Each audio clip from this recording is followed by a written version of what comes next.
Et là, normalement, Bonjour. Bonjour. Bonjour. bonjour à toutes et à Bonjour. tous. Bonjour. Bonjour. Alors, pour le bon déroulement de ce Zoom, je vous demanderai donc de couper vos micros, tant que vous n'avez pas la parole pour poser des questions, par exemple, de vous renommer. Alors, le mieux, ça serait de mettre vos noms et éventuellement le nom de vos structures pour identifier si vous êtes une compagnie ou un théâtre ou que sais-je. Voilà, on va attendre un peu que tout le monde se connecte.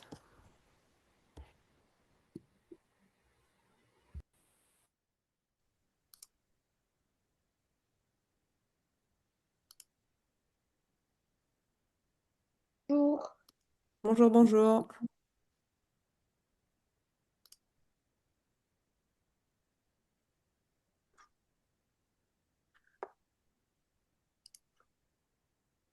Hop, je remets le petit message dans le chat juste à côté.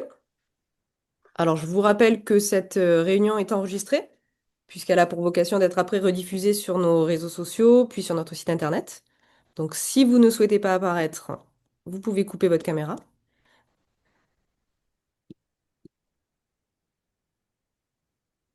On a encore des gens qui se connectent.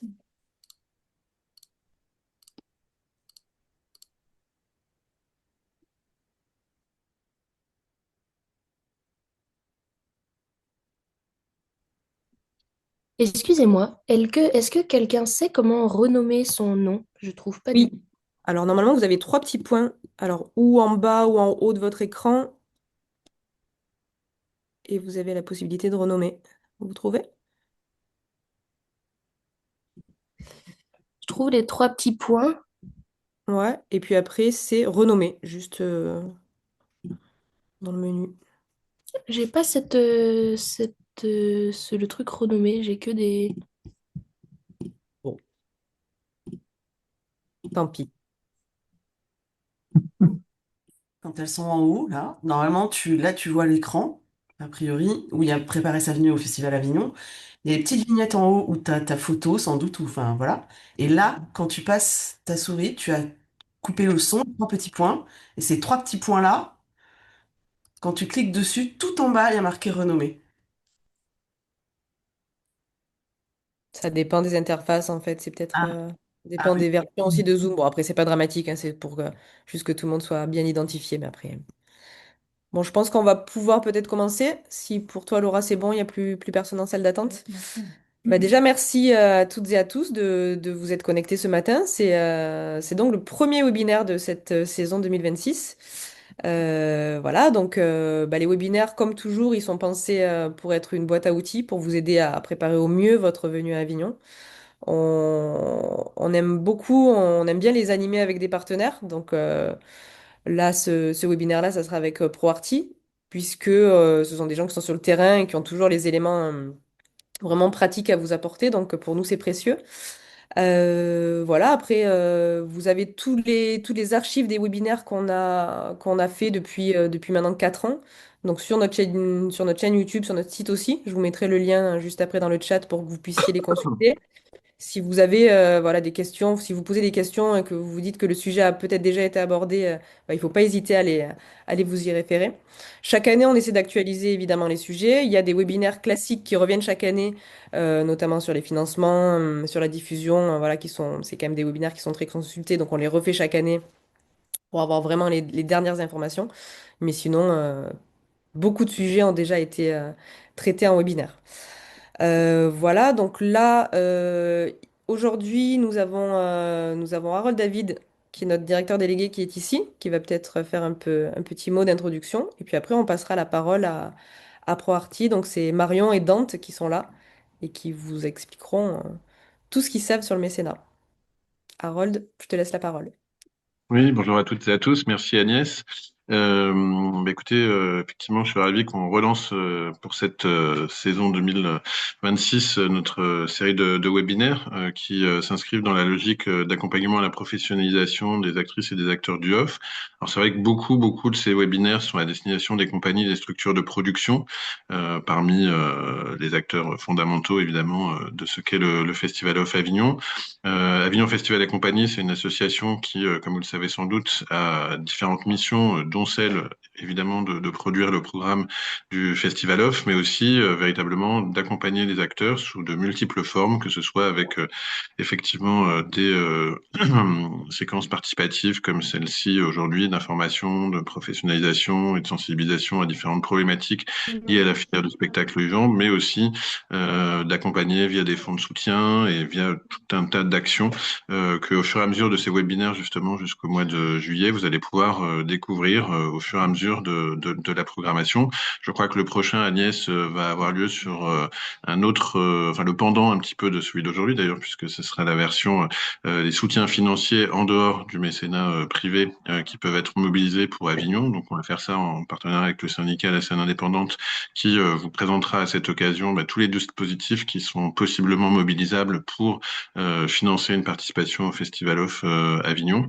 Et c'est vrai que dans les temps durs qu'on connaît pour la culture et pour le financement notamment du spectacle vivant, avec pour l'instant une baisse annoncée du dispositif FONPEPS, sur lequel dans ce webinaire, donc il y a donc dans 15 jours je crois, on aura l'occasion de reparler, eh bien, il est plus que important que vous soyez armés, informés, nourris d'informations pour pouvoir justement préparer dans les meilleures conditions ou les moins mauvaises, on va dire, le festival Off Avignon 2026 qui fêtera ses 60 ans cette année. Donc voilà, c'est aussi malgré tout, malgré ce contexte un peu difficile, une édition anniversaire.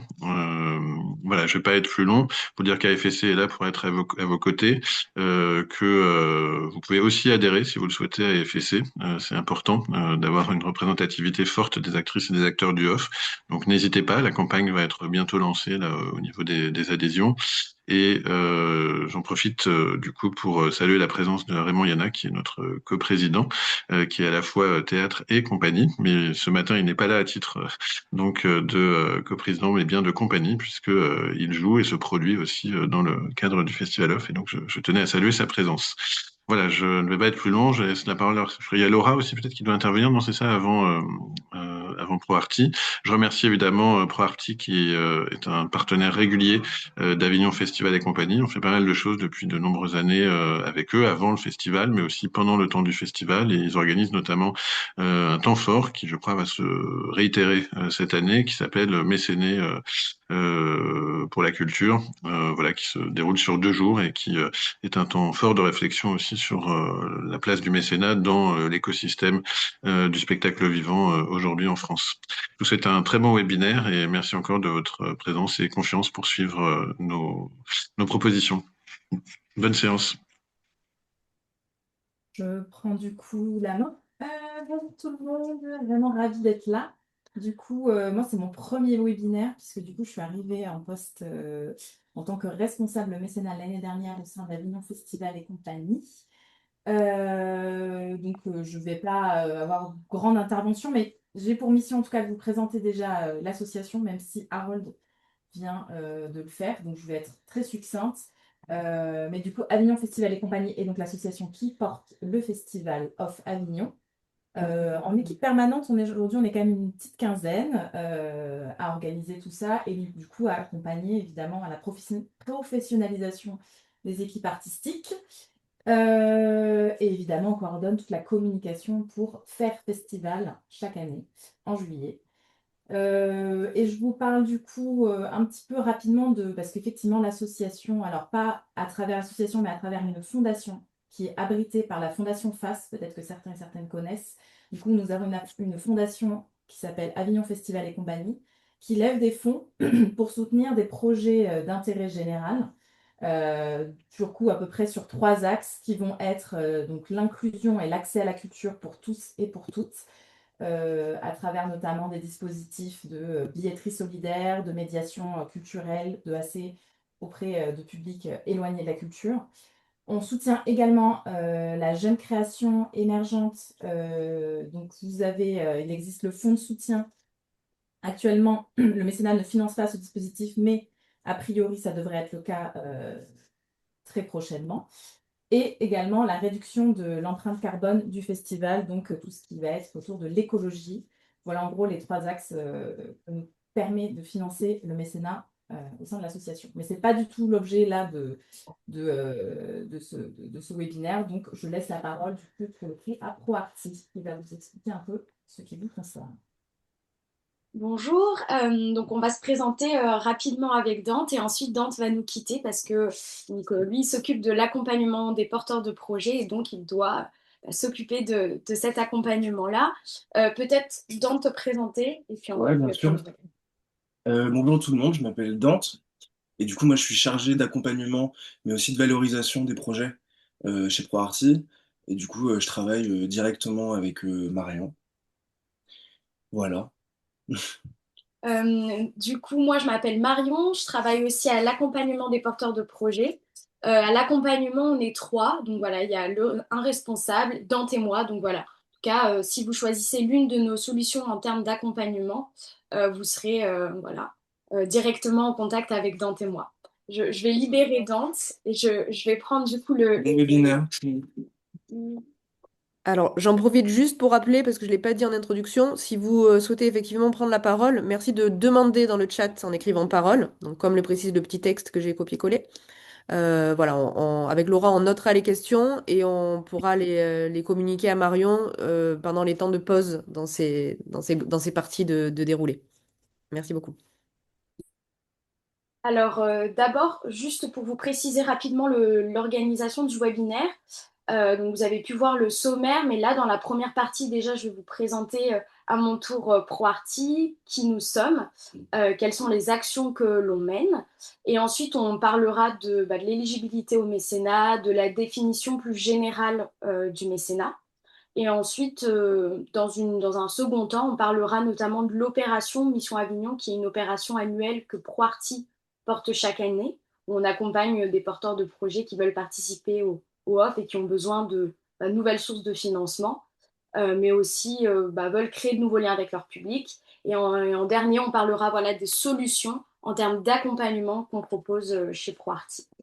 Alors peut-être rapidement, vous présenter ProArty, peut-être que certains d'entre vous ont déjà collaboré dans le passé, soit dans le lancement de collectes en ligne classiques, soit d'autres personnes, je crois avoir reconnu des noms, peut-être participé, peut-être à Mission à Avignon, mais les années précédentes, pardon.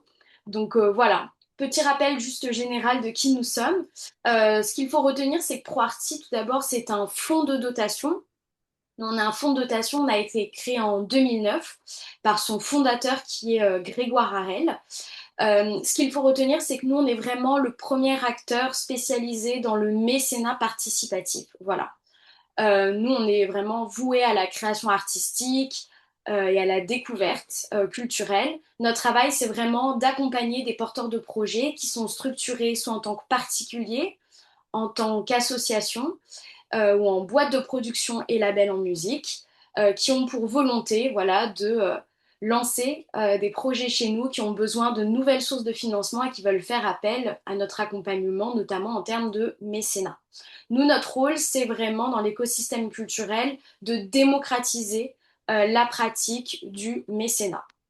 Alors, ProArty, on est à la fois opérateur de la plateforme en ligne proarty.fr, que peut-être vous connaissez, qui est voilà, vraiment une plateforme de mécénat participatif. L'objectif, c'est d'aider des porteurs de projets à diversifier voilà, leurs ressources de financement. En plus d'être opérateur de cette plateforme en ligne, on est aussi un canal en grand mécénat que je vous présenterai plus tard. Mais donc on a un canal de grand mécénat où on va contractualiser avec des mécènes qui veulent apporter leur soutien financier dans le cadre de projets. Là, le grand mécénat ne passe pas par la plateforme en ligne, c'est vraiment, on a un mécène, on a identifié une promesse, on veut l'encadrer. Et enfin, on est aussi un organisme de formation parce que notre travail, c'est aussi de former des acteurs culturels, du privé, du public, au mécénat, au financement participatif. Voilà. Et depuis 2012, ProArty est également soutenu par les ministères de la Culture et de la Communication. Rapidement, donc nous, on est un fonds de dotation. En tant que fonds de dotation, ce qu'il faut retenir, c'est qu'on peut statuer de l'éligibilité au mécénat d'une association.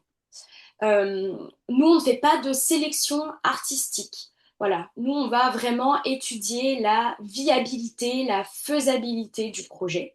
Donc, à ce titre, on n'a pas de sélection artistique lorsque vous vous présentez à nous et que vous avez besoin d'un accompagnement. Qui est éligible de porter un projet chez ProArty? Bah, des projets qui sont en phase de production, post-production ou de diffusion. Donc ça, c'est en tout cas l'un de nos critères. On intervient vraiment dans ces étapes-là. Nous n'intervenons pas lorsque le projet est dans une phase d'écriture ou de repérage. Voilà. Donc là, c'était juste le petit point de vigilance. Et les projets, comme je le disais, ils doivent être viables, donc ils doivent avoir une équipe, un budget, un plan de financement prévisionnel, précis et transparent. Et j'insiste aussi sur le respect des principaux critères de la rémunération des équipes artistiques. Voilà. En tant que fonds de dotation, on peut statuer de l'éligibilité au mécénat et c'est nous qui nous occupons aussi d'émettre et d'envoyer les reçus fiscaux lorsque votre association porte un projet qu'il est éligible au mécénat. Voilà. Peut-être qu'on peut passer directement à la partie maintenant sur la définition et l'éligibilité au mécénat, si ça vous va. Alors, le mécénat, qu'est-ce qu'il faut retenir du mécénat? Alors, le mécénat, c'est un don qui est matériel ou financier, sans contrepartie directe. Qui est vraiment destiné à soutenir un projet qui est reconnu d'intérêt général. Et on parlera justement de cette question de l'intérêt général. Il repose sur une démarche qui est désintéressée, une démarche qui est philanthropique, et il bénéficie sous certaines conditions de l'avantage fiscal. Donc ça, c'est deux textes qui sont à retenir. Donc la loi Ayagon de 2003, du 1er août 2003, et l'article 200 et 238 bis du Code général des impôts, qui va préciser les critères d'éligibilité au mécénat qu'on va aborder juste avant. Voilà, ce qu'il faut retenir, c'est que nous, on est vraiment spécialisé dans le mécénat participatif, à l'inverse du financement participatif où une personne va participer à un projet en faisant donc un don. Le mécénat, sous certaines conditions, lorsque le projet est éligible, lorsque l'association est éligible, le donateur, que ce soit un particulier ou bien une personne morale, une entreprise, pourra bénéficier d'une réduction fiscale. Ça, c'est toute la différence. Ce qu'il faut retenir aussi, c'est qu'il existe trois types de mécénat. Donc, on a le mécénat financier. Le mécénat financier, qu'est-ce que c'est? C'est voilà, un soutien financier en numéraire, un don, donc en argent, fait par une entreprise ou bien par un particulier qui apporte son soutien à un projet. Deuxième forme, deuxième type de mécénat, c'est le mécénat en nature. Alors, qu'est-ce que c'est? C'est donc un don, un bien ou un service. C'est fournir, par exemple, du matériel informatique à une association ou bien imprimer gratuitement des affiches, par exemple, dans le cadre d'un festival. Donc ça, c'est ce qu'on appelle le mécénat en nature. Et enfin, troisième type de mécénat, c'est le mécénat en compétences. Donc, qu'est-ce que c'est que le mécénat en compétences? C'est vraiment une expertise qui est apportée. Donc, c'est par exemple les salariés ou bien les ressources d'une entreprise qui sont mises à disposition dans le cadre d'un projet.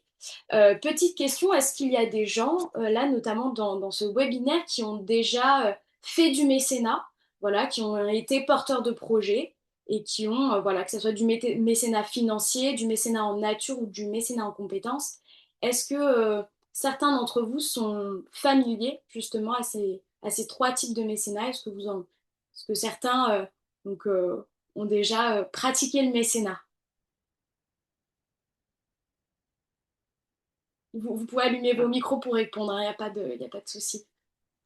Oui, Oui, oui, oui, dans le cadre d'un festival. d'accord. Et c'était quel type de mécénat, par exemple, que vous aviez pratiqué? Mécénat financier, directement financier. Mm. Ok, très bien, d'accord. Est-ce que d'autres personnes ont... voilà, Oui, oui aussi. D'accord. Et c'était dans le cadre... C'était du mécénat financier aussi? Alors en fait, j'ai eu les trois. Donc du D'accord. mécénat, voilà, mécénat financier en nature et en compétences avec, oui. Ok. Est-ce que vous avez un exemple, justement, par exemple, de mécénat en nature et en compétences? Alors, mécénat en nature, c'était la mise à disposition du magasin Monoprix à Avignon pour une représentation. D'accord, Et mécénat en compétences, c'était la mise à disposition du personnel du Monoprix pour l'accueil des spectateurs. d'accord, très bien. Ben, merci. Merci Et- beaucoup pour le mm, partage. Est-ce que quelqu'un d'autre veut oui, partager son expérience rapidement? Clotilde ici, oui. Alors moi, j'en ai fait beaucoup du mécénat et je trouve que c'est vraiment dur de passer le cap du réseau, du premier réseau, qui sont en fait des amis, de la famille. Par exemple, on avait fait une campagne Pro Arti pour Avignon et bon, c'est super. On avait eu, c'est ça qui a permis en partie de financer notre Avignon l'année dernière. Mais en tout cas, on n'a pas eu de personnes extérieures, de donateurs qui ne nous connaissaient pas. Le troisième Et cercle.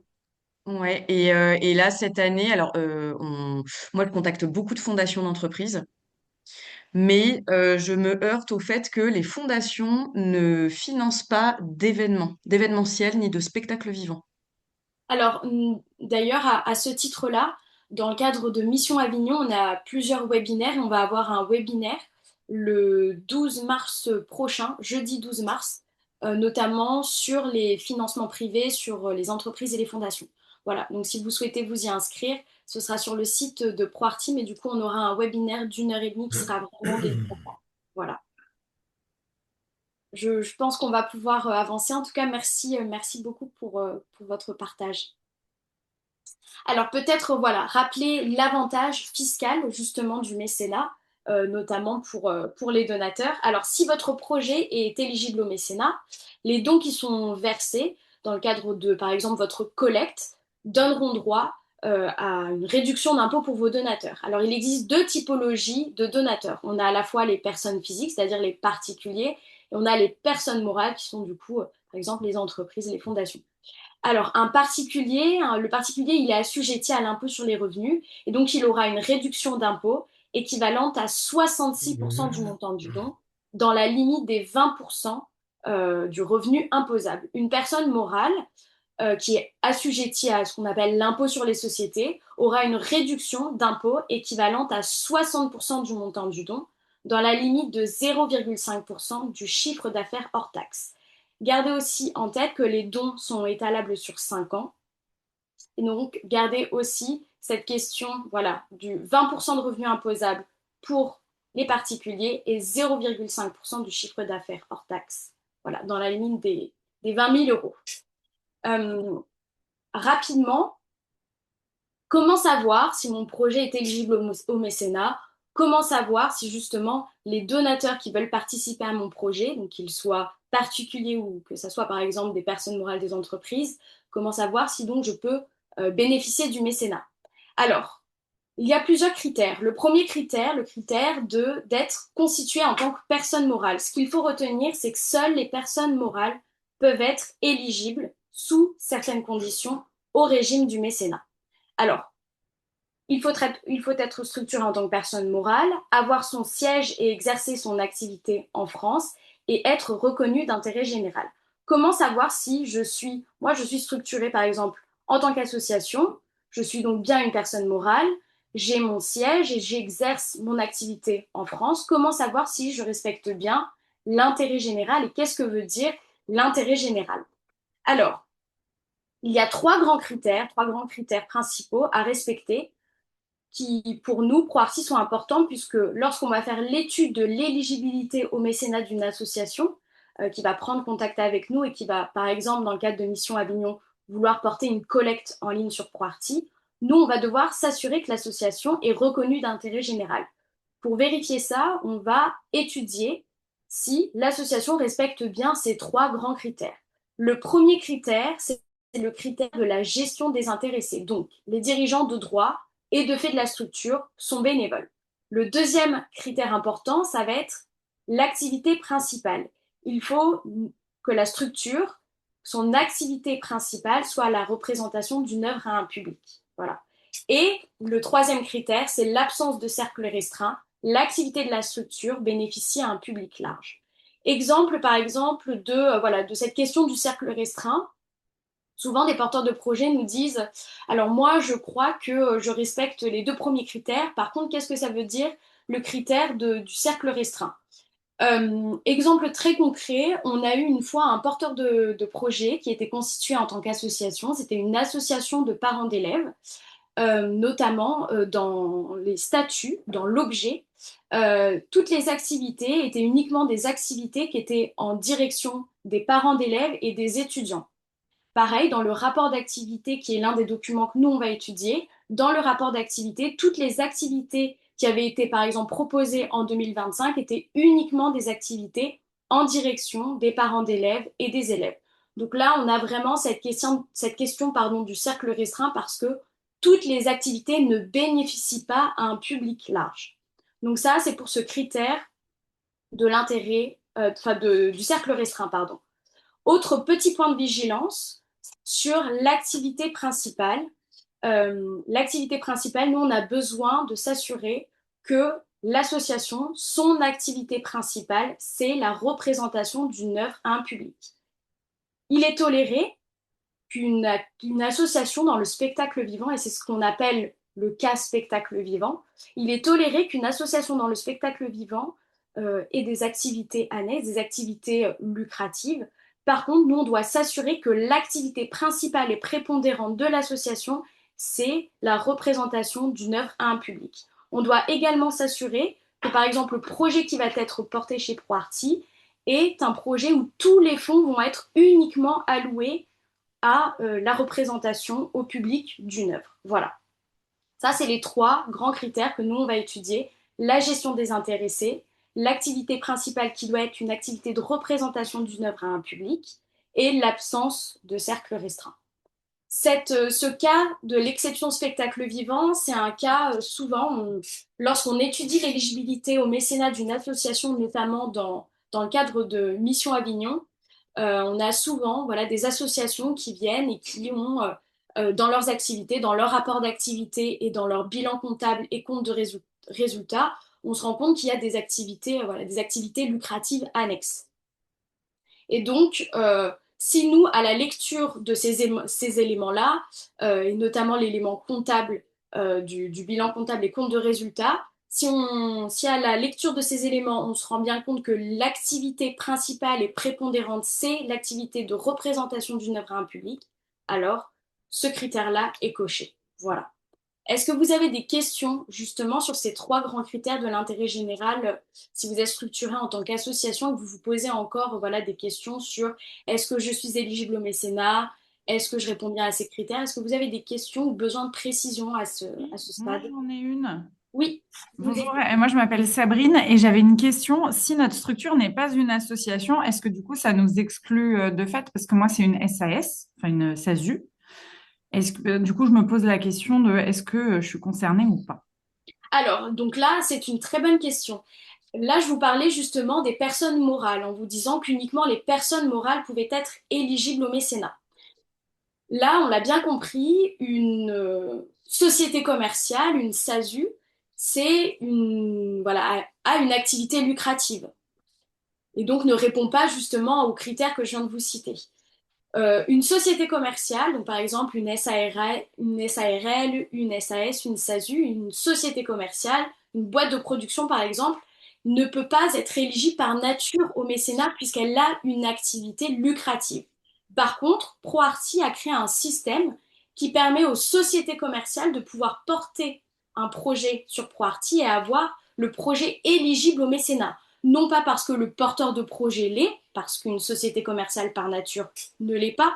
Par contre, on a créé un système qu'on appelle le système de l'association à la production et qui va permettre, donc c'est ProArty qui signe une convention de partenariat avec la boîte de production, avec la société commerciale. ProArty en tant que fonds de dotation, nous on est éligible au mécénat. Donc c'est ProArty qui va porter la collecte en son nom et financer son apport à la production. Et ensuite, les fonds vont vous être reversés lorsqu'ensemble, on va signer le contrat de coproduction à la fin. Voilà. Donc oui, une société commerciale peut avoir un projet qui est éligible.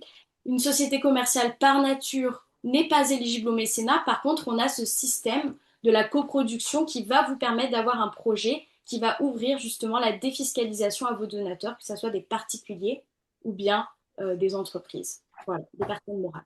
Merci. Est-ce que vous avez d'autres questions par rapport à ça? Oui. Oui, merci. Donc moi je suis Marianne, une compagnie formée sous la forme d'une association loi 1901. Donc j'ai une question sur la notion de cercle restreint. D'accord. Parce qu'en fait, je crois que j'avais fait une confusion. En fait, je voudrais m'assurer. Est-ce que si, par exemple, l'association diffuse principalement, voire dans un premier temps uniquement les œuvres, les créations d'une seule artiste, est-ce que ça peut être considéré comme un cercle restreint parce qu'on est là pour lancer la carrière d'une artiste, par exemple? Ou est-ce que on ne parle que du public, en fait, si j'ai bien compris plutôt dans la notion de cercle restreint? C'est ça. Nous, on parle Hmm. vraiment du public, de la réception justement de cette œuvre. Si par exemple toutes les œuvres, elles bénéficient à un public large, il n'y a pas de Hmm. souci. D'accord, très bien. C'est plus clair, merci beaucoup. Est-ce que vous avez d'autres questions? Oui, Oui. moi j'ai une question. Oui. Euh, Ma question, c'est de savoir si l'éligibilité au mécénat, c'est délivré sous forme d'un papier contractuel, etc., par exemple au niveau du centre des impôts, ou est-ce que c'est de fait parce qu'on correspond à tous ces critères? Est-ce qu'il y a voilà, un papier quelque Alors chose par les justement, deux? Voilà. ça ouvre directement cette question de vérifier son éligibilité. Comment je vérifie? Je suis constituée en tant qu'association. Est-ce que je passe par une plateforme tierce qui va m'assurer que je suis éligible au mécénat en vérifiant notamment que je respecte bien tous les critères? Et ensuite, la plateforme va prendre la responsabilité juridique d'émettre et d'envoyer les reçus fiscaux. Ou bien est-ce que je vérifie par moi-même ou je demande à quelqu'un? Alors, vous pouvez faire la demande du rescrit fiscal mécénat. Vous pouvez tout à fait faire ce qu'on appelle voilà, la demande du rescrit fiscal mécénat à l'administration fiscale. En faisant cette demande-là, vous serez assuré que vous pourrez vous produire les reçus fiscaux. Par contre, petit point de vigilance, parce que cette demande est notamment dans le cadre de ProArti, nous, si on accompagne un porteur de projet qui a fait la demande, on ne pourra pas accompagner ce porteur de projet tant qu'il n'aura pas reçu la réponse à cette demande. Et la demande, le délai peut s'étendre jusqu'à 6 mois. Donc nous, on ne conseille pas forcément un porteur de projet, en tout cas qui va passer par le circuit de ProArti, de faire la demande parce qu'on sera obligé d'attendre. Et donc, le porteur de projet pourra lancer une collecte qui ne sera pas éligible au mécénat, donc faire du financement participatif, c'est-à-dire que les donateurs qui feront des dons dans le cadre du projet n'auront pas la réduction fiscale, ou bien, voilà, vous ne faites pas la demande et vous passez par ProArti et nous, on statue de votre éligibilité. Si vous ne souhaitez pas passer par ProArti, que vous souhaitez vous-même produire des reçus fiscaux, vous pouvez faire, justement, donc là, moi, je vous ai parlé un petit peu de cette question, mais je vous conseille d'être aussi entouré notamment d'un comptable et d'une avocate, si vous voulez vous assurer personnellement de votre éligibilité au mécénat et que vous ne voulez pas faire la demande à l'administration fiscale ou bien passer par une plateforme telle que ProArti. Voilà. C'est ce Est-ce qu'on appelle le rescrit fiscal mécénat. Excusez-moi, du coup, quand on est une association fiscalisée, on est obligé de passer par le rescrit.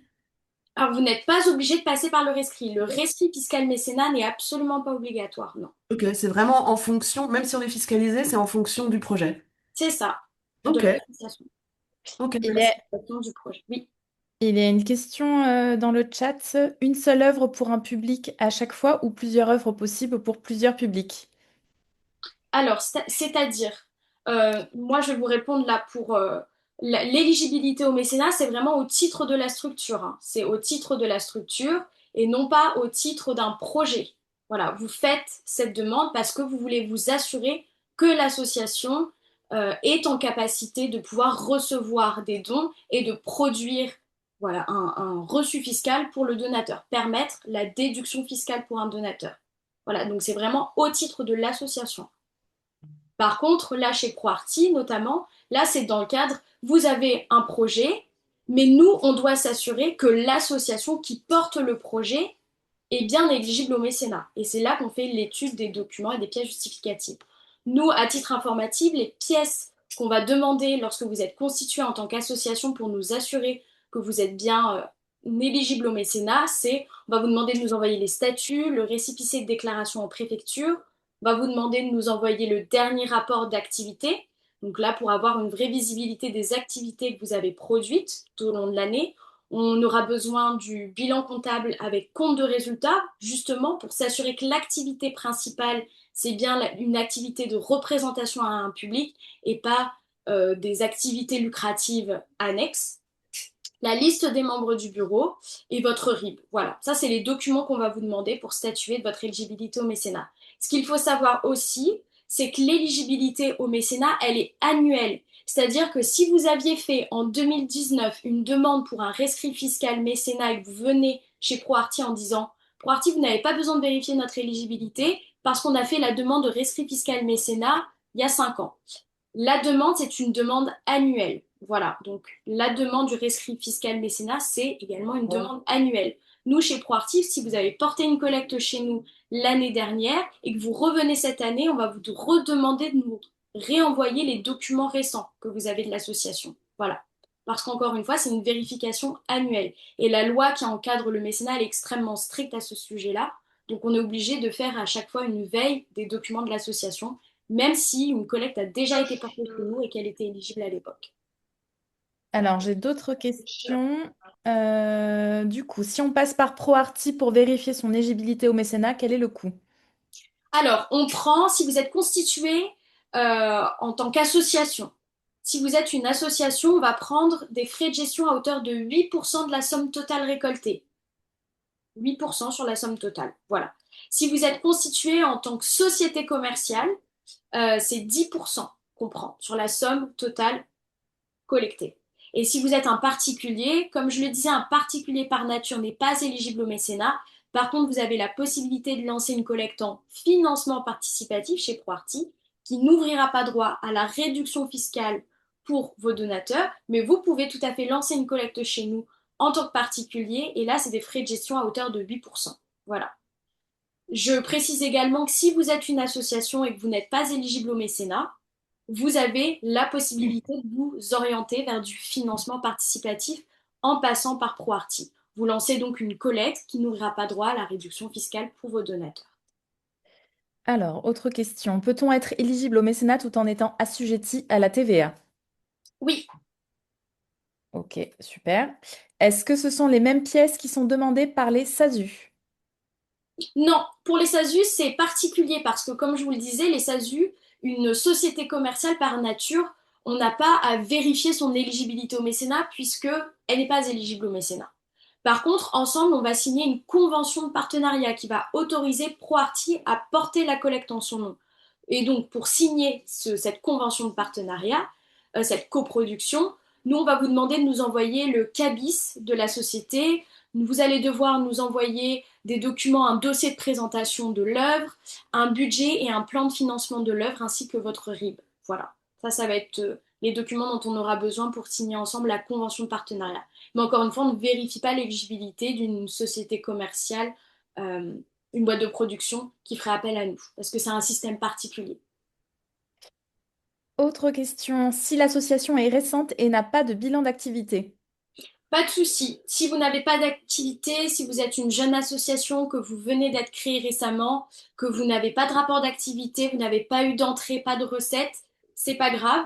Nous, l'étude de l'éligibilité au mécénat sera encore même plus rapide pour nous. Mais ça, non, ce n'est pas rédhibitoire, absolument pas.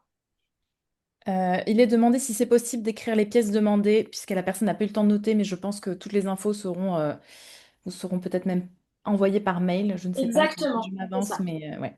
Ok. Alors, dans le cas d'une association qui se crée, pas de bilan de budget prévisionnel est-il suffisant? Oui, bah, on vient d'y répondre du coup. Quel est l'intérêt de passer par ProArty plutôt que par Eloasso pour lancer une collecte? Alors, l'intérêt de passer par ProArty, c'est que nous, on est vraiment spécialisé, comme je le disais, dans le mécénat participatif. Donc déjà, nous, on va faire l'étude de l'éligibilité au mécénat de votre association, si vous êtes une association. On va également émettre et envoyer les reçus fiscaux à tous vos donateurs. Donc c'est nous qui prenons toute la responsabilité juridique et qui allons encadrer le don. Voilà.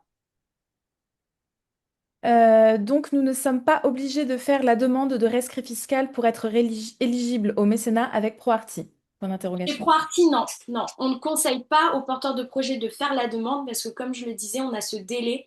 Nous, on est dans l'obligation d'attendre et donc vous ne pourrez pas lancer une collecte éligible au mécénat. Vous pourrez lancer une collecte en financement participatif, mais du coup, c'est moins intéressant. Donc non, on ne conseille pas à un porteur de projet qui viendrait demain rejoindre l'opération Avignon, lancer une collecte sur ProArty, de faire cette demande en parallèle. Non, parce qu'on peut étudier, nous, de votre éligibilité. Bonjour, ProArty ne collabore pas du tout avec les associations dont le siège social n'est pas en France, même Non, si l'activité sera sur le territoire français durant le festival. non, Et dernière question pour l'instant, pas d'autres coûts à part les 8%? non, pas d'autres coûts. Ok. Et notamment sur cette question des reçus fiscaux, je fais juste une petite précision. Nous, on permet la réduction fiscale, on permet l'émission et l'envoi des reçus fiscaux pour des donateurs qui seraient français, résidant en France. Alors, résidant en France, pas forcément français, pardon, mais résidant en France et qui paieraient des impôts en France. Et on le permet aussi pour la Belgique. Voilà, France et Belgique. Par contre, si vos donateurs sont espagnols ou italiens, payent des impôts en Italie, voilà, on permet la défiscalisation que pour la Belgique et la France. Allez, je prends des dernières questions et après, je pense qu'on enchaîne sur la suite. Du coup, est-il possible de passer en partie par ProArty et une partie en direct sur un autre projet? Alors non, si vous signez un document de contractualisation avec ProArty pour le lancement d'une collecte, vous ne pourrez pas lancer une autre collecte sur une autre plateforme en ligne. Est-ce qu'il y a un objectif à atteindre obligatoirement pour toucher le don? Alors, donc là, pour vous expliquer, voilà, le fonctionnement de ProArty. ProArty, nous, à titre indicatif, on ne fonctionne pas comme les autres plateformes en financement participatif. Sur certaines plateformes, on a par exemple un objectif à atteindre dans une durée de temps limitée. Si vous n'atteignez pas cet objectif, la plateforme rembourse l'intégralité des donateurs. Nous, on n'a par exemple pas ce système du tout ou rien. Nous, on a un système où vous avez un objectif de collecte, par exemple 10 000 euros, et ensemble, on va fixer ce qu'on appelle le seuil minimum. Le seuil minimum, c'est un seuil qui est confidentiel, qui ne sera pas visible sur votre page de collecte, qui sera uniquement indiqué sur le document de contractualisation avec ProArty. Vous avez un objectif, donc la somme idéale que vous souhaiteriez récolter, qui est par exemple de 10 000 euros. Si vous n'atteignez pas 10 000 euros, mais qu'ensemble, on a fixé comme seuil minimum 5 000 euros, parce que vous nous avez garanti qu'avec 5 000 euros, vous alliez pouvoir louer tel matériel, vous alliez pouvoir rémunérer des personnes de votre équipe, etc. Ce seuil de viabilité, faisabilité, ce seuil minimum, il est super important parce que si vous atteignez ces 5 000 euros qu'on a fixés ensemble, même si vous n'atteignez pas 10 000, vous avez la garantie de récupérer la somme récoltée. Voilà. C'est un seuil intermédiaire. Ce seuil intermédiaire, il permet la réussite de la collecte. Vous atteignez ce seuil, la collecte est considérée comme réussie, vous pouvez récupérer la somme récoltée même si vous n'atteignez pas les 10 000. Par contre, vous n'atteignez pas ce seuil minimum, ce seuil intermédiaire, nous, on sera dans l'obligation de rembourser l'intégralité des donateurs. Voilà. Donc on a ce système particulier, mais non, on n'a pas un objectif, on n'oblige pas les porteurs de projets à avoir un objectif euh, minimum pour lancer une collecte chez ProArty, non. Non. On a juste Marion, un système particulier. Oui. pardon, il y a d'autres questions. Est-ce que tu veux qu'on les prenne maintenant ou est-ce que tu veux continuer et on les garde pour plus tard? Alors, peut-être présente rapidement juste les contreparties et ensuite je reprendrai quelques questions si ça vous va. Allez. Alors, les contreparties rapidement, donc je fais un petit focus. Comme je le disais tout à l'heure, le mécénat est un processus désintéressé où un donateur n'attendra pas de contrepartie en retour. Pourtant, vous avez la possibilité de proposer ce qu'on appelle des contreparties symboliques dans le cadre de vos collectes, de vos projets. Ces contreparties-là, parce que la loi qui encadre le mécénat est extrêmement stricte, les contreparties que vous allez proposer à vos donateurs sont encadrées elles-mêmes par la loi. Alors, on a deux règles. Une règle commune qui s'applique pour les particuliers et pour les entreprises. La règle commune, c'est la règle des 25% du montant du don. Vous ne pourrez pas proposer une contrepartie qui aurait une valeur supérieure à 25% du montant du don. Voilà. Ça, c'est une règle commune pour les particuliers et les entreprises. Lorsque, évidemment, une collecte est lancée chez ProArty, nous, on vérifie chacune des contreparties que vous allez proposer et on va vérifier que vous respectez bien cette règle des 25% du montant du don. Les contreparties, il y a les contreparties en direction des particuliers, ils ont une deuxième règle. Cette deuxième règle, c'est la règle du seuil à ne pas dépasser, un seuil de 73 euros. Vous ne pourrez pas proposer une contrepartie qui aurait une valeur supérieure à 73 euros pour un particulier. Pour une entreprise, il n'y a aucun problème, vous pouvez. Pour un particulier, c'est limité à 73 euros. Voilà. Donc quand vous proposez des contreparties, c'est vraiment à l'unité. Donc vous calculez si vous proposez 2 invitations, une carte postale, un t-shirt, voilà, il faut faire la somme de ce que ça vous coûte, de la valeur que représente cette contrepartie et s'assurer que vous rentrez bien du coup dans ces règles-là. Euh, Comme je le disais, nous on relie de toute façon les contreparties, on s'assure que les porteurs de projets respectent bien les contreparties qu'ils proposent à leurs donateurs. Voilà, donc pas de souci. Au niveau des contreparties, nous, si vous lancez une collecte en ligne, on conseille généralement aux porteurs de projets de proposer généralement entre 4 et 5 contreparties parce que c'est beaucoup plus incitatif. Voilà. Donc voilà, ça c'est le petit point sur les contreparties. Je peux prendre des questions si vous en avez.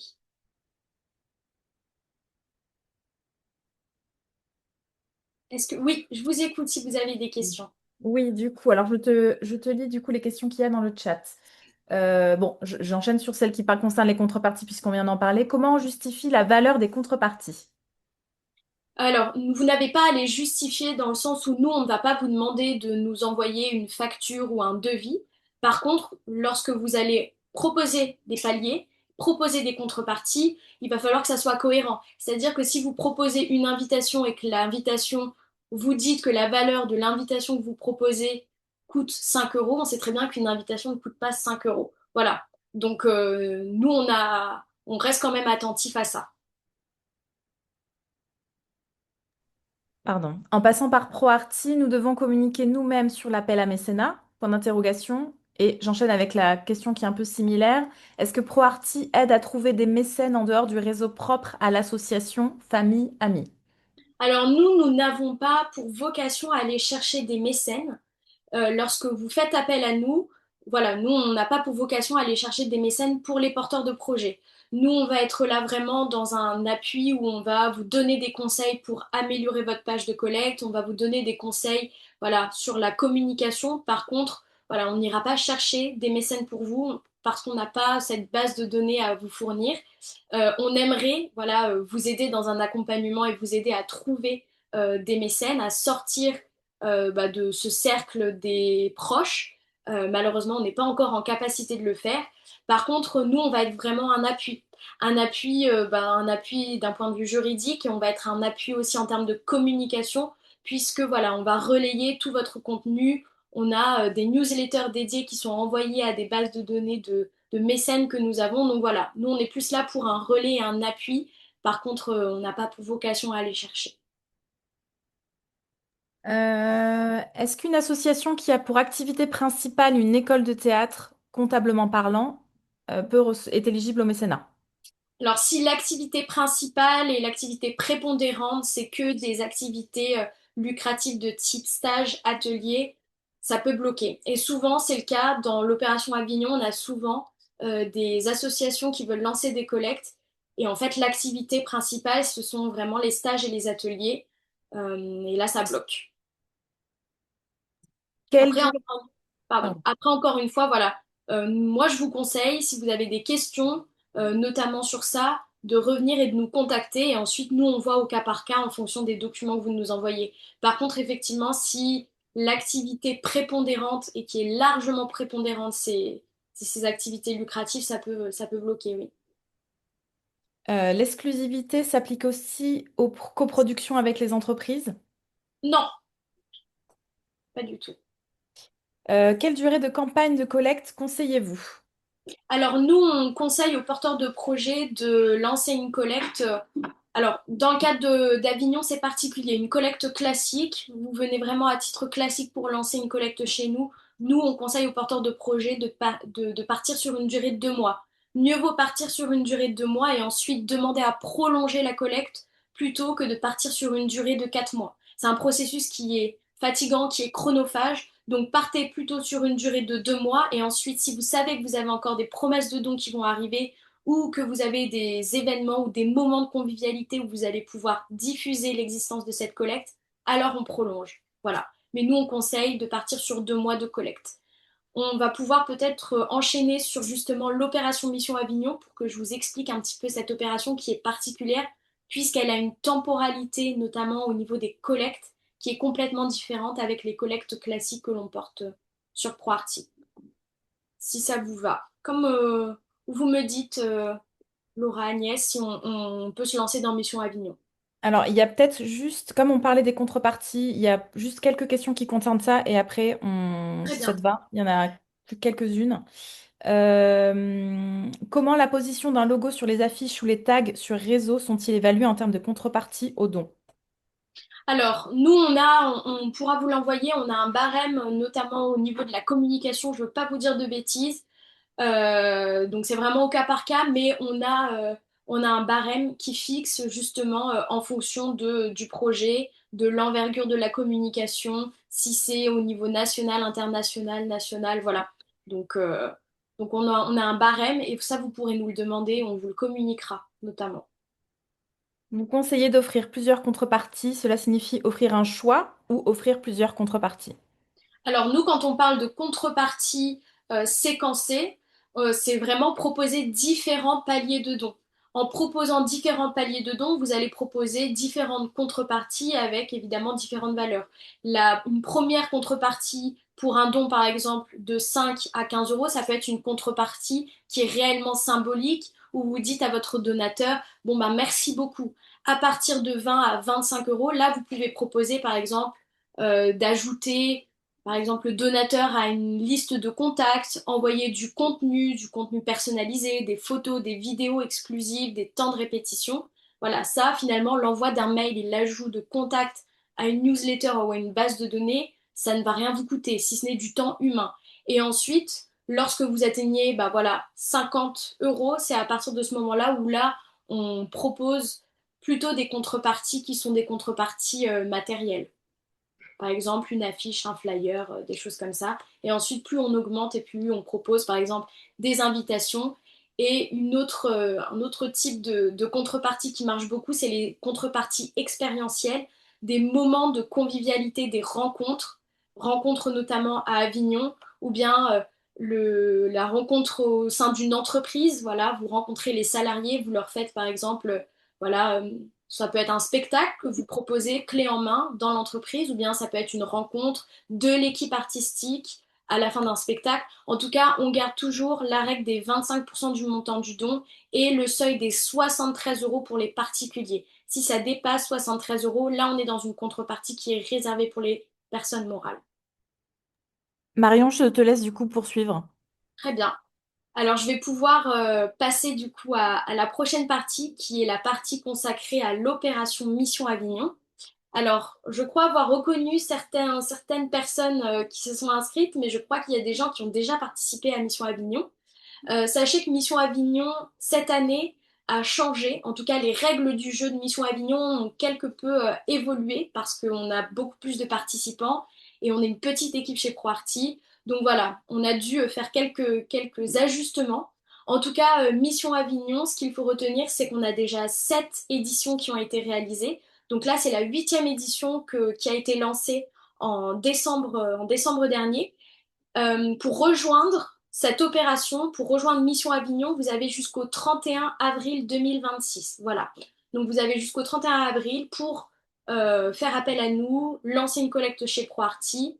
Passer ce délai-là, vous ne pourrez plus faire partie de l'opération et ne plus avoir du coup tous ces atouts dont je vais parler juste après. On a déjà 7 éditions qui ont été réalisées. On a accompagné plus de 450 projets artistiques, plus de 2,5 millions d'euros. Ce qu'il faut retenir, c'est que ProArty, elle repose sur différents piliers.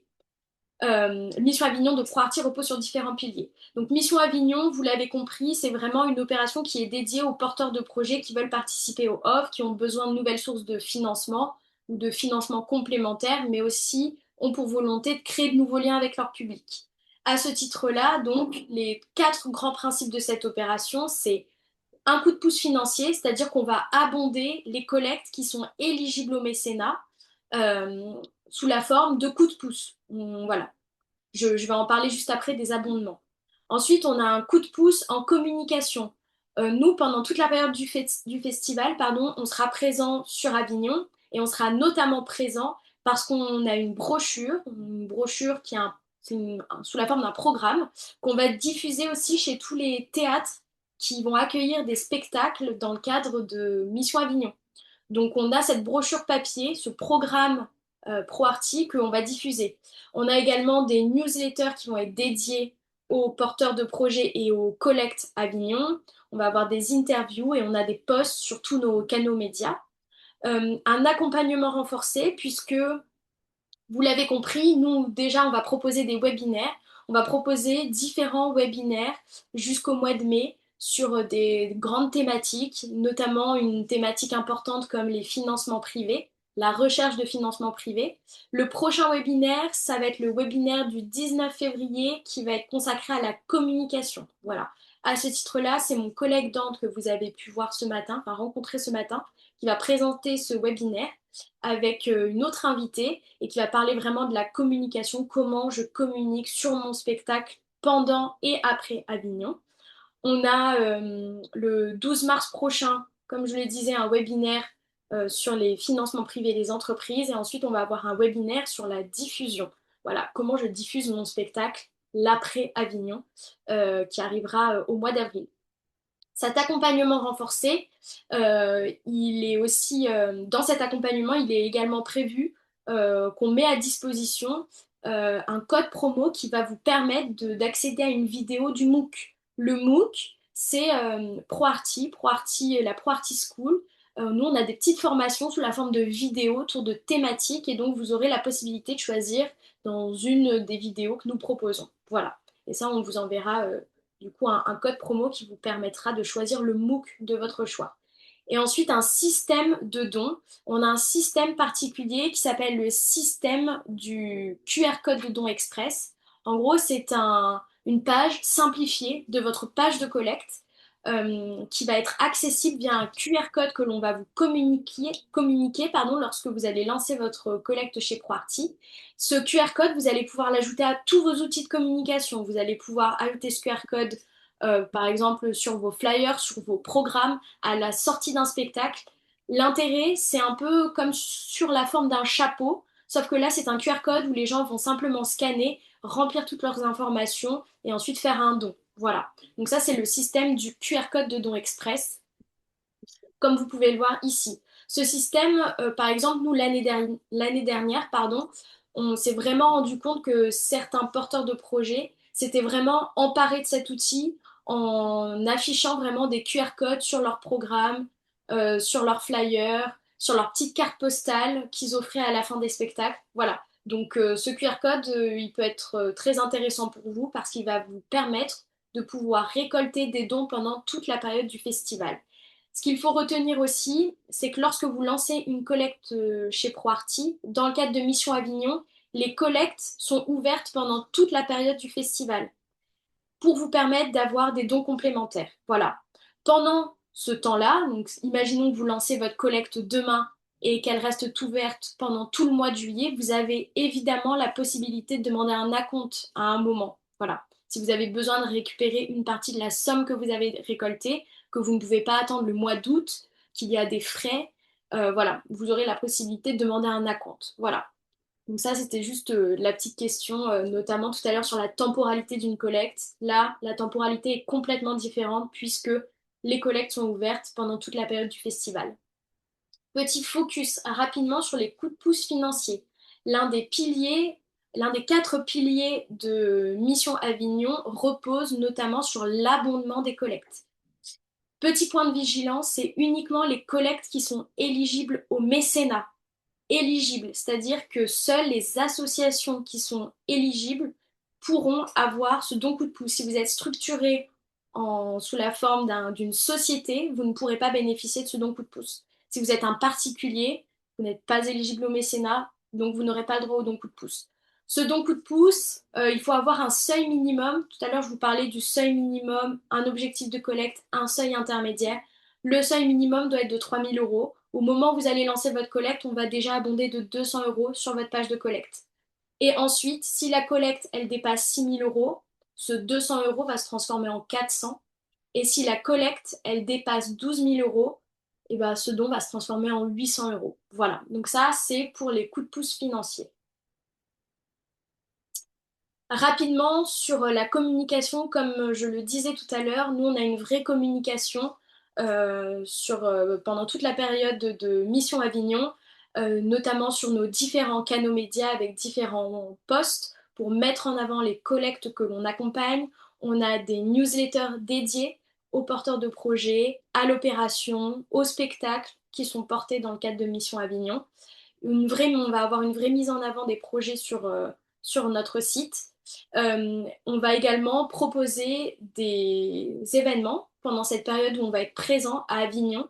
Tout à l'heure, on parlait de mécéner dans la culture. Nous, on va avoir un événement au mois de juillet, donc la date n'est pas encore fixée, n'est pas définitive, mais on a un événement qu'on appelle Mécéner dans la culture qui va durer 2 jours, qui va proposer des ateliers mécénés, voilà, mécènes, mécénés, des rencontres avec des professionnels, des rencontres avec des anciens porteurs de projets qui ont fait partie de l'opération Mission Avignon. Voilà. Donc, si vous êtes intéressé, on a cet événement, normalement, qui va avoir lieu comme l'année dernière à l'Université d'Avignon. Et pour l'instant, les 2 dates de mécénat dans la culture ne sont pas fixes. Mais en tout cas, voilà. Ça, c'est un de nos gros événements dans le cadre de l'opération Mission Avignon et qui vont vous permettre de rencontrer des porteurs de projets, mais aussi des professionnels, des entreprises euh, dans le cadre de mécénat dans la culture. On va également, à l'inverse de l'année dernière où on ne l'a pas fait, cette année, on va également proposer un temps pitch où vous allez pouvoir, vous en tant que porteur de projet, pitcher votre spectacle, parler de votre spectacle à des professionnels, mais notamment des entreprises. Voilà. Donc voilà, ce sera aussi un temps dédié. Vous allez pouvoir rencontrer des professionnels et peut-être, je l'espère, pouvoir récolter des dons pour vos prochains projets ou dans le cadre de votre spectacle. Voilà. On vous communiquera évidemment toutes les dates.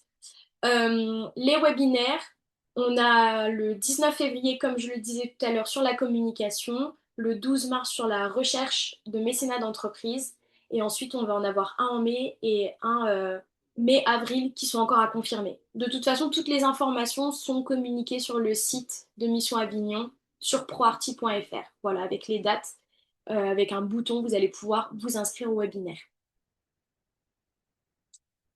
Est-ce que vous avez des questions par rapport à Mission Avignon?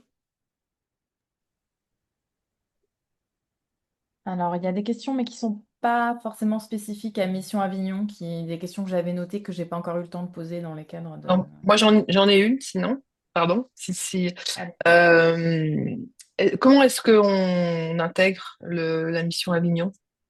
Alors, pour rejoindre Mission Avignon, le seul critère, c'est de participer au Off d'Avignon en 2026.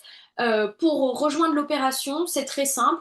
Lorsque vous lancez une collecte, nous, en fait, on regarde votre projet et s'il s'inscrit dans une venue à Avignon, on vous propose de rejoindre l'opération. Voilà. Donc, il n'y a pas de D'accord. demande particulière à faire. Ok. Vraiment, vous lancez votre collecte, vous soumettez à validation votre projet et nous, ensuite, c'est nous voilà, qui revenons vers vous en vous proposant de rejoindre l'opération. De toute façon, si le projet s'inscrit dans Avignon, Hmm. vous ferez partie de Mission Ok. Avignon sans problème. Par Très bien. contre, pour bénéficier des dons coup de pouce, bon bah là par exemple, il faut être constitué en tant qu'association à être éligible au mécénat. Voilà. Oui. Donc après, Très bien. il y a différents critères au sein même de Mission Avignon pour bénéficier du coup des fonctionnalités. Mais voilà. Très bien, merci beaucoup. Est-ce que vous avez d'autres questions? Je peux Du prendre côté- sinon d'autres questions plus générales, Laura, si tu en as. Oui, alors du coup, dans les questions que je n'avais pas soumises tout à l'heure, est-il vrai que vous partagez les adresses des mécènes d'une compagnie avec une autre compagnie? Pas du tout. Non, on ne partage pas les données des mécènes, des donateurs qui ont participé à un projet. Non, pas du tout.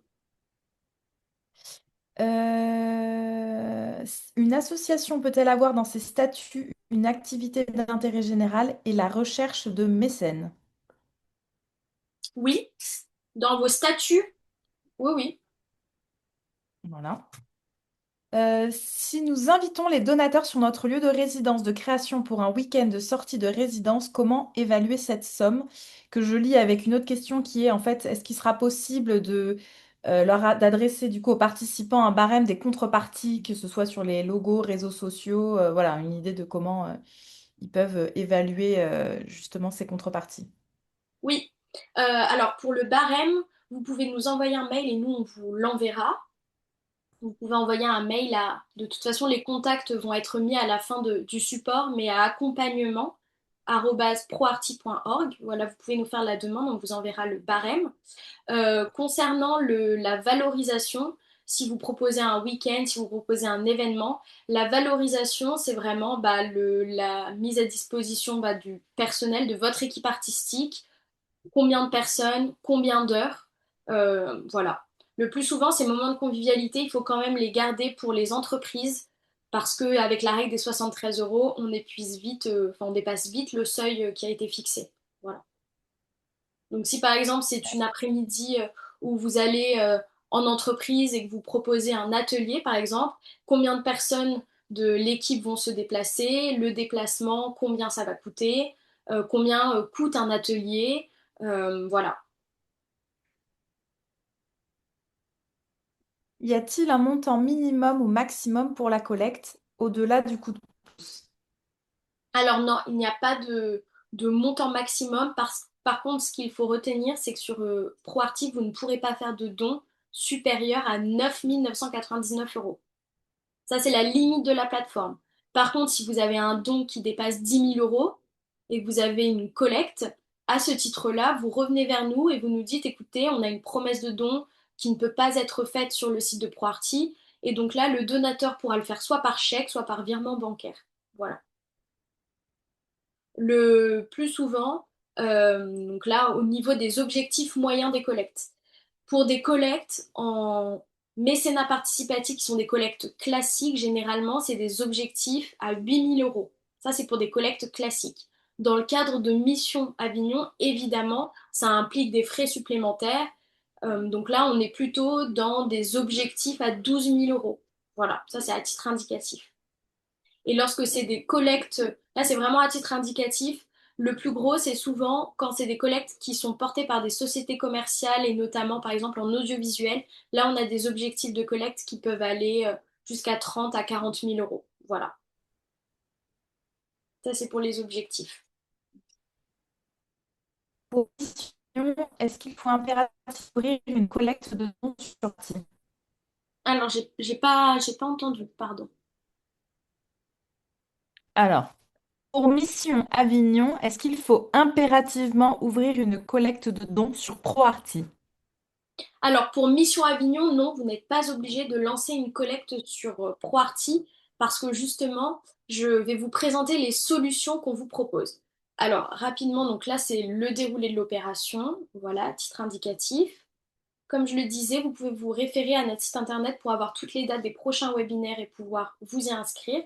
Mais du coup là, je vais vous parler des solutions que nous, on propose en termes de mécénat participatif. Alors, peut-être rapidement, je vais juste vous présenter des collectes, des exemples de collectes, pardon, que l'on a proposés, enfin, qui ont été déposés, pardon, chez ProArty. Donc là, par exemple, vous voyez, c'est une collecte qui avait un objectif à 10 000 euros. C'est une collecte qui a récolté 12 135 euros. Une collecte qui rentre dans le cadre de Mission Avignon. Elle a une pastille Mission Avignon ici. Et donc, lorsque vous cliquez sur Mission Avignon, vous allez avoir du coup tous les autres projets qui rentrent dans ce cadre-là avec les opérations d'année en année. Voilà. La pastille mécénat, ici, c'est lorsqu'une collecte est éligible au mécénat, on a directement cette pastille qui est visible. Voilà. Un deuxième exemple. Lorsque vous cliquez aussi sur Je soutiens ici, sur Soutienne, pardon, vous avez la liste des donateurs. Un donateur peut demander à être anonyme. Il apparaîtra comme anonyme. S'il ne demande pas à être anonyme, on aura uniquement son prénom. Voilà. Par exemple, vous aurez Marion. Vous n'aurez pas le nom de famille, mais uniquement le prénom. Alors, nos solutions maintenant. Nous, chez ProArty, donc, on est spécialisé dans le mécénat participatif. On s'occupe d'accompagner donc des porteurs de projets qui ont besoin de nouvelles sources de financement. À ce titre-là, nous, on propose deux solutions. On a une première solution qu'on appelle la solution en grand mécénat. Cette solution en grand mécénat, vous n'êtes pas obligé de passer par la plateforme. C'est-à-dire que vous pouvez nous dire, écoutez, nous, on a identifié une promesse de don, une promesse de don de 10 000 euros. On ne veut pas lancer de collecte en ligne, on a uniquement un mécène. À ce titre-là, est-ce qu'on peut rejoindre Mission Avignon? La réponse est oui. Vous pouvez rejoindre Mission Avignon. Par contre, vous ne pourrez pas bénéficier du don coup de pouce parce que le don coup de pouce, c'est uniquement pour les collectes en mécénat participatif via la plateforme. Par contre, vous pouvez rejoindre Mission Avignon et vous aurez un MOOC, vous pourrez suivre les webinaires et au même titre, vous pourrez avoir les mêmes avantages en termes de communication. On communiquera de la même manière sur votre projet. Cette première solution en grand mécénat, encore une fois, nous n'avons pas vocation à aller chercher des mécènes. Vous intervenez, enfin vous nous sollicitez lorsque vous avez une promesse de don et que ce don-là, vous avez besoin de l'encadrer de manière juridique. On l'encadre aussi en signant ce qu'on appelle une convention de mécénat avec le mécène pour sécuriser cette promesse de don.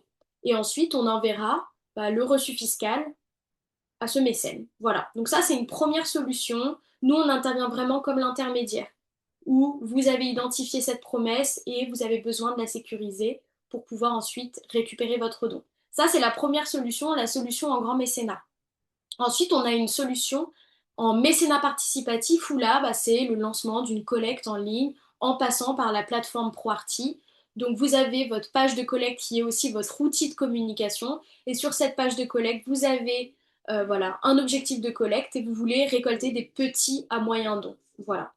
Cette autre formule en mécénat participatif, c'est sur la même forme que le grand mécénat, dans le sens où nous, on va statuer de votre éligibilité au mécénat et on va émettre et envoyer les reçus fiscaux à vos donateurs.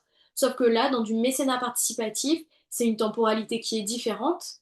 Vous récoltez des petits à moyens dons et non pas comme en grand mécénat où vous avez une grosse promesse de don à encadrer. Voilà, donc ça, c'est les deux solutions. Est-ce que vous avez des questions notamment sur ces deux solutions que l'on propose?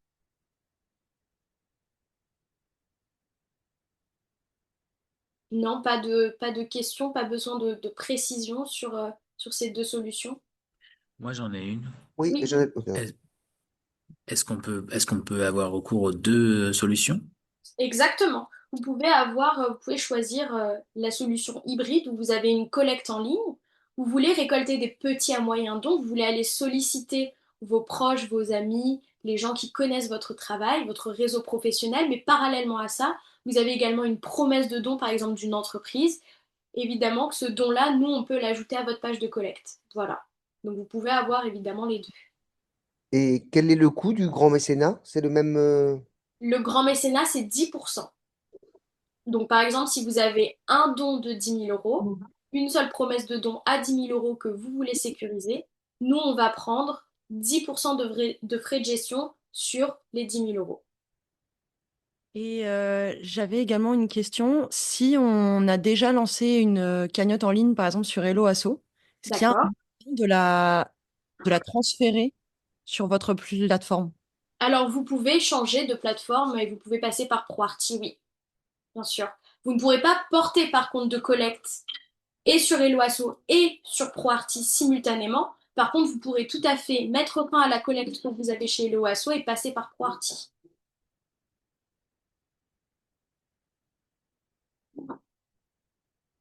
Est-ce que vous avez d'autres questions par rapport à ces deux manières pour procéder à votre levée de dons avec ProArty?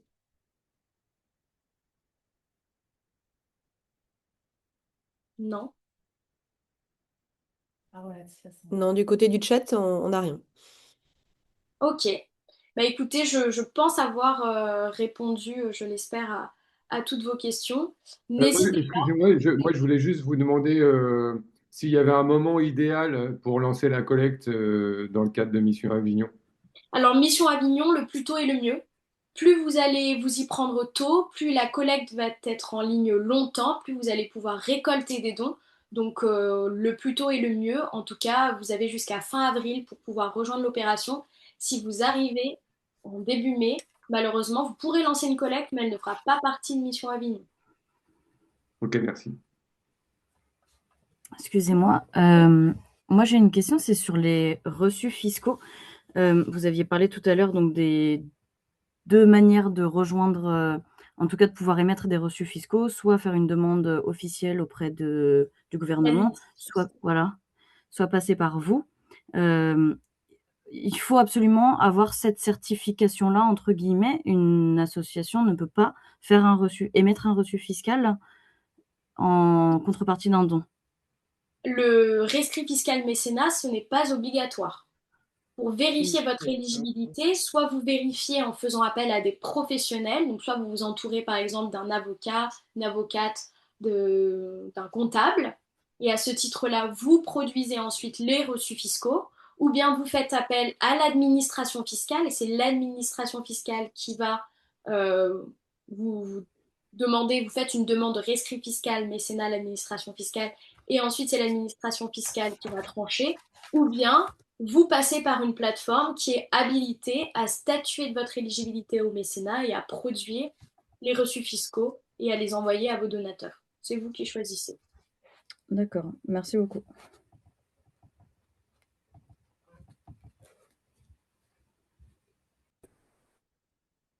Est-ce que vous avez d'autres questions? Si vous Non. avez des questions relatives à Mission Avignon, au mécénat, à votre éligibilité au mécénat, n'hésitez pas à nous envoyer un mail à contact@proarty.org, à nous passer un petit coup de fil, ou bien vous pouvez aussi nous envoyer un email à accompagnement@proarty.org. Voilà. Oui, moi j'avais une question parce que j'ai pas bien compris notre cas. Bon, on fonctionne avec vous sur un projet Mission Avignon, mais on a un autre projet où là on voudrait faire passer nous en direct. Est-ce que c'est faisable ou est-ce que tous nos projets de l'année doivent passer forcément avec ProArty? Non, pas du tout. Non, non, non, Donc ça veut. vous pouvez vous produire des reçus fiscaux à ce titre-là, ne pas passer par une plateforme, non, non. D'accord, sur Par cet contre, autre projet, quoi. voilà. Par contre, pour cet autre projet, voilà, vous pouvez aussi, pour cet autre projet, passer par exemple sur une autre plateforme. Par contre, dans le cadre du même projet, vous ne pourrez pas porter deux collectes simultanées pour le même projet sur deux plateformes différentes. Ça, c'est bien entendu. Ok, merci. Il y a une question dans le chat. Est-ce qu'on peut quand même toucher l'argent de la collecte même si elle n'atteint pas le seuil intermédiaire? Alors non, le seuil minimum, c'est vraiment ce qui va vous permettre de pouvoir récolter la somme que vous avez récoltée. Voilà. Ce seuil minimum, c'est vraiment ce seuil intermédiaire. C'est pour ça que c'est important qu'on le fixe ensemble. Il va être fixé en fonction de votre objectif de collecte que vous avez, voilà, la somme idéale que vous souhaiteriez récolter. On va regarder le budget global, on va regarder le plan de financement si vous avez d'autres recettes, si vous avez des recettes qui sont en attente ou bien acquises. Le seuil minimum, si vous ne l'atteignez pas, vous ne pouvez pas récupérer la somme que vous avez récoltée. Par contre, si vous l'atteignez et que vous la dépassez, c'est encore mieux. Et si vous dépassez évidemment votre objectif de collecte, c'est encore mieux pour vous. Voilà.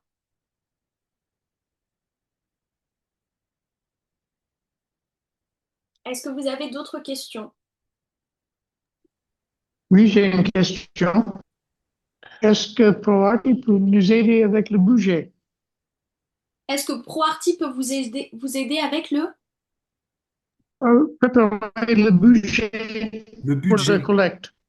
avec le budget de Le votre budget. collecte? Alors, le budget Oui, oui, avec oui. votre objectif de collecte, vous voulez dire? Exactement ça, oui. Oui, bien sûr. Nous, on peut vous aider en fonction de votre budget global à réfléchir ensemble à votre objectif de collecte et à votre seuil minimum. Oui.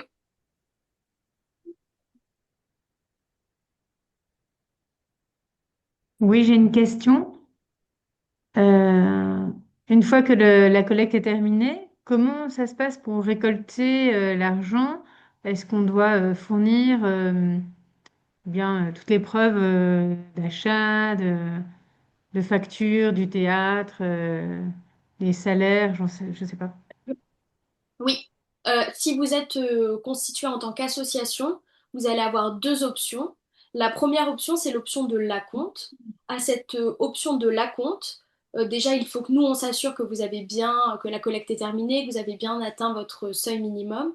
Pour l'option de l'acompte, on ne vous demandera aucun justificatif, si ce n'est votre RIB.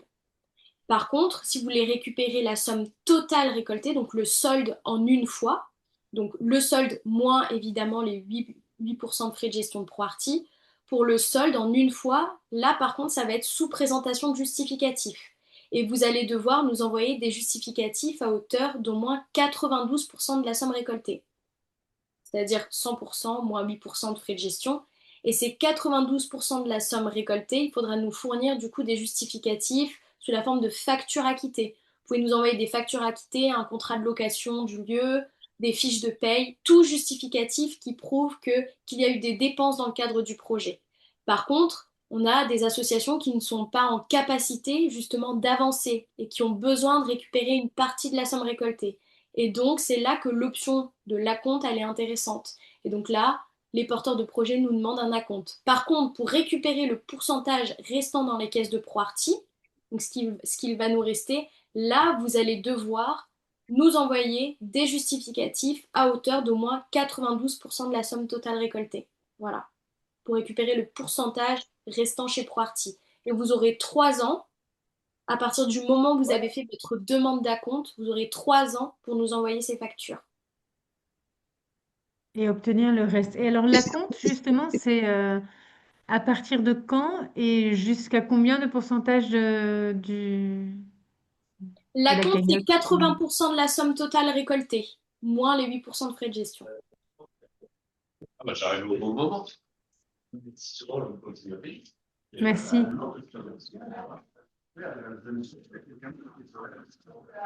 Marion, il y avait une Encore une question. question. Est-ce que Allez-y. comment l'édition d'un texte rentre dans ce cadre de mécénat? Alors, l'édition, par nature, l'édition phonographique, l'édition de livres, l'édition n'est pas éligible au mécénat. Parce qu'on a la question de la concurrence avec le secteur marchand. Donc, de l'édition ne sera pas éligible au mécénat, même si vous êtes constitué en tant qu'association, que vous répondez à tous les critères de l'éligibilité au mécénat. C'est vraiment si le projet s'inscrit dans de l'édition par nature n'est pas éligible au mécénat. Voilà. Merci. J'avais une question. Est-ce que vous m'entendez? Oui, oui. Oui, allez-y.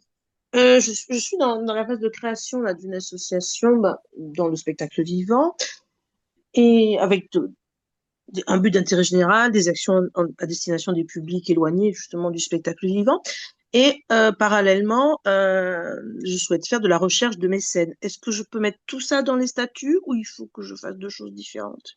Alors, dans les statuts, vous n'êtes pas obligé de mettre recherche de mécène. Par contre, dans les ressources, il faudra bien marquer mécénat, don manuel, il faudra bien l'indiquer dans les ressources. D'accord, on n'est pas obligé, mais on peut le mettre, c'est pas interdit. Non, c'est pas interdit. Voilà, ça n'entre pas, je veux dire, en conflit avec l'intérêt général. On peut à la fois faire des actions d'intérêt général et rechercher du mécénat.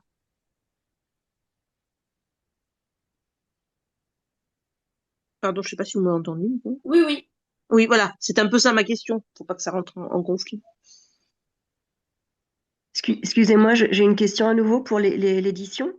Si on est en auto-édition et qu'on veut donner, enfin, pas donner, mais proposer en contrepartie le texte du spectacle, ça ne marchera, ça ne peut pas. Ça ne peut pas rentrer En contrepartie, vous pourrez proposer. D'accord. Si Ah en oui, voilà. contrepartie, oui, une contrepartie, il n'y a D'accord. aucun problème. Non, c'est si Oui. le projet est de l'édition. Voilà.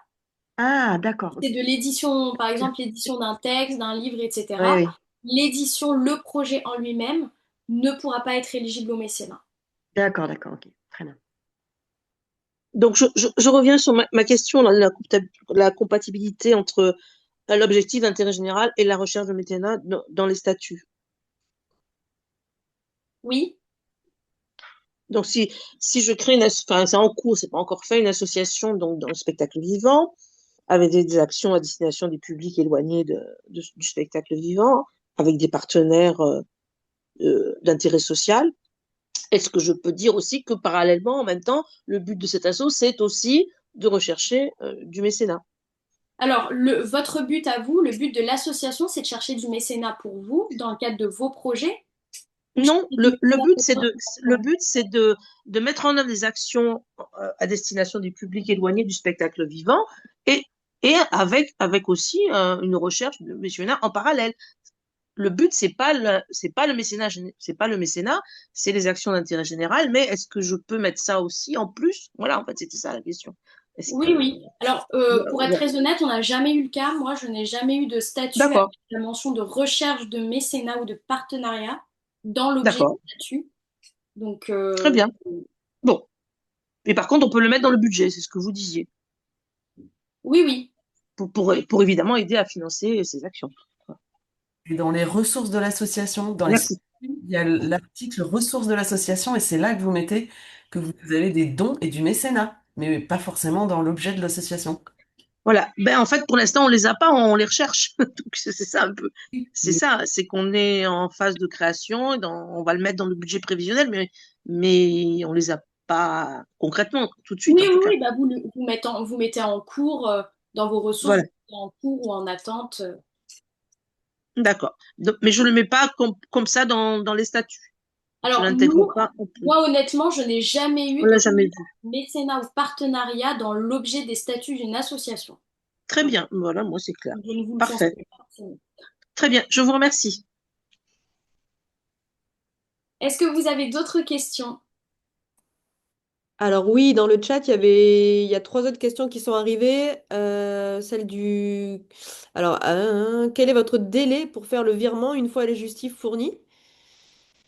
Alors, il faudra compter 10 jours ouvrés pour le versement. À partir du moment où vous nous aurez demandé de clôturer votre collecte et que vous aurez choisi comment clôturer votre collecte, c'est 10 jours ouvrés. Ok, parfait. Ensuite, nous avions Anaïs Saunier qui posait la question.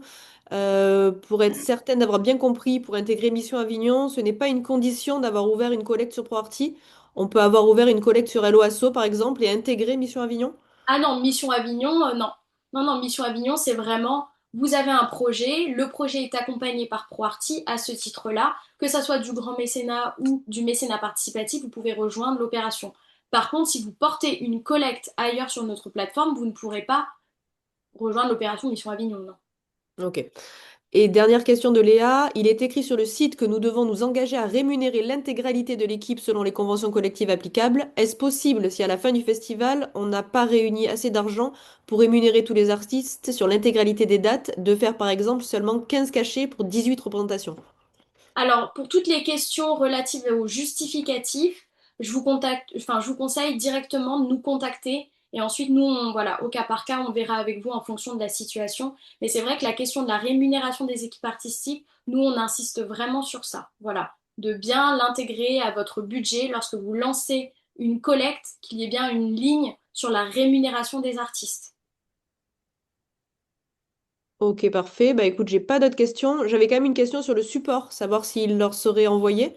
Donc au Oui, début du webinaire, tu as mis le QR code, peut-être que tu pourrais le remettre. c'est ça.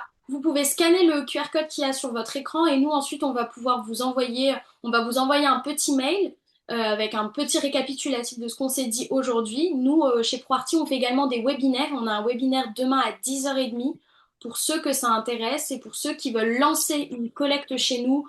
Comment je remplis ma page de collecte? Comment, voilà, quelles sont les procédures pour remplir une page de collecte, les éléments dont on aura besoin pour contractualiser avec vous. On a un webinaire dédié au lancement d'une collecte demain à 10h30 auquel vous pouvez vous y inscrire et on va vous envoyer un mail justement avec ce lien d'inscription pour demain 10h30 si vous souhaitez nous rejoindre. En tout cas, voilà, si vous souhaitez recevoir le support, je vous invite à le scanner et ensuite on vous l'enverra dans la journée. Voilà. Si vous n'avez pas d'autres questions, je pense qu'on va pouvoir se quitter. N'hésitez pas en tout cas à nous envoyer un mail ou à nous contacter par téléphone si vous avez des questions concernant Mission Avignon. Et vous avez jusqu'à fin avril du coup pour rejoindre l'opération. Voilà. Ok, bah écoute, merci beaucoup Marion. Dans le chat, je vous ai mis également le lien pour s'inscrire au prochain webinaire AFSC, donc qui est jeudi prochain sur les aides aussi. Donc, on va pas manquer de webinaire. C'est parfait. Voilà. Donc, je rappelle que ce webinaire est enregistré. Vous allez pouvoir le retrouver sur notre site, sur notre chaîne YouTube, lien que j'ai remis aussi plus haut dans le chat. Voilà, n'hésitez pas à le diffuser autour de vous. Merci à tout le monde. Merci beaucoup. Merci. Merci. Merci. Merci beaucoup. Merci. Merci, au revoir. Merci. Merci beaucoup. Merci, au revoir. Merci, bonne journée. Ressentir l'amour et le désir de se trouver la porte. Merci beaucoup.